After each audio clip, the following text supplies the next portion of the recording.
العالمين وكفى وسلام على عباده الذين اصطفى أما بعد أعوذ بالله من الشيطان الرجيم بسم الله الرحمن الرحيم نبئ عبادي أني أنا الغفور الرحيم وأن عذابي هو العذاب الأليم سبحان ربك رب العزة عما يصفون وسلام على المرسلين والحمد لله رب العالمين اللهم صل على سيدنا محمد وعلى آل سيدنا محمد وبارك وسلم اللهم صل على سيدنا محمد وعلى آل سيدنا محمد وبارك وسلم اللهم صل على سيدنا محمد وعلى آل سيدنا محمد وبارك وسلم. میرے محترم بزرگ اور دوستو، آج ہم آپ کے سامنے بات کریں گے تکمیل دین کے بعد استغفار. میری اور آپ کی نیکی تو کسی درجے کی بھی نہیں.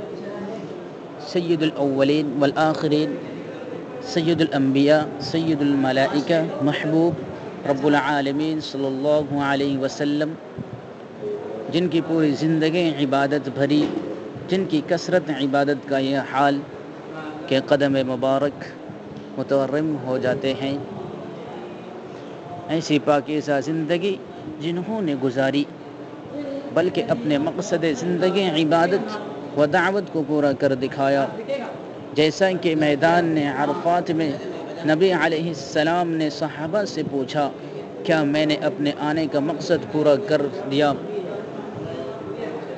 تم تک اللہ کا پیغام پہنچا دیا؟ صحابہ کی تعداد 1,00,000 سے زائد تھی. صحابہ نے کہا، آپ نے امانت کو ادا کر دیا. نبی علیہ السلام نے آسمان کی طرف انگلی سے اشارہ کیا اور کہا، اے اللہ، تو اس پر گواہ ہے.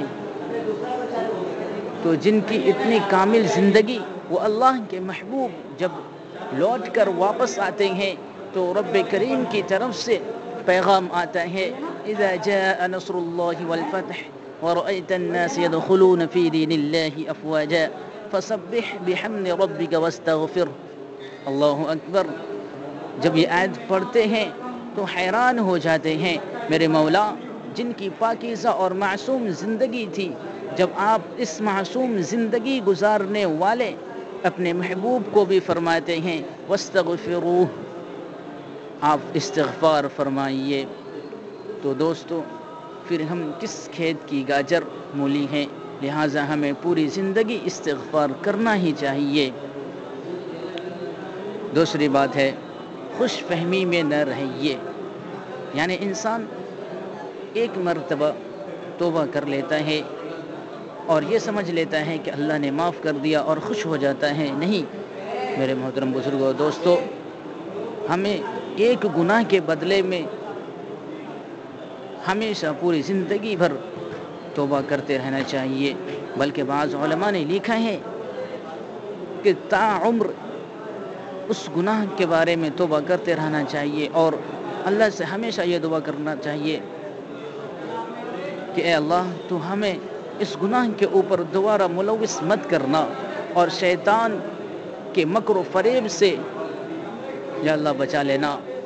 یا اللہ، جس طریقے سے تو نے آسمان کو بغیر ستون کے اوپر ٹھہرا دیا اور اس کو زمین پر گرنے نہیں دیا، یا اللہ اسی طریقے سے شیطان کو ہم پہ مسلط مت کرنا. یا اللہ، شیطان کے مکر و فریب سے ہماری حفاظت فرما. اور جو گناہ کرے انسان اس پر ندامت اختیار کرے.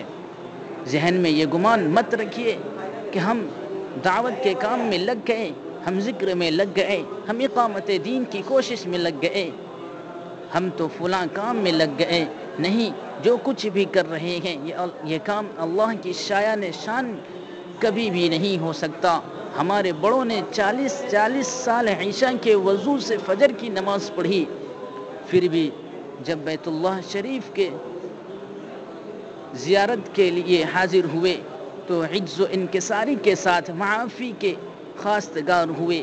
جیسا کہ امام ابو حنیفہ رحمۃ اللہ علیہ کے حالات میں لکھا ہے کہ حضرت امام ابو حنیفہ رحمۃ اللہ علیہ نے طواف کے بعد مقام ابراہیم کے پاس 2 رکعات میں قرآن کی مکمل تلاوت کی اور آخر میں دعا کے لیے ہاتھ اٹھا کر کہا ما عبدناک حق عبادتک وما عرفناک حق معرفتک اللہ اکبر کبیرہ۔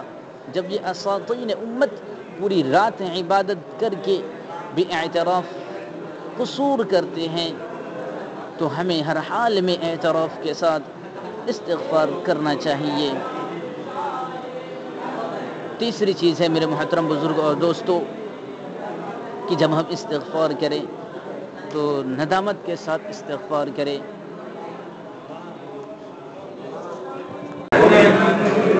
ندامت کے ساتھ استغفار کرنا چاہیے۔ یا آج کل ایسا ہوتا ہے کہ انسان گناہ تو کرتا ہے اور توبہ کے لیے بھی اپنے عبادت گاہ اور معبد گاہ میں جاتا ہے، مسجدوں میں جاتا ہے، لیکن توبہ بھی کرتا ہے لیکن دل سے نہیں کرتا، صرف ہاتھ اٹھایا اس طریقے سے۔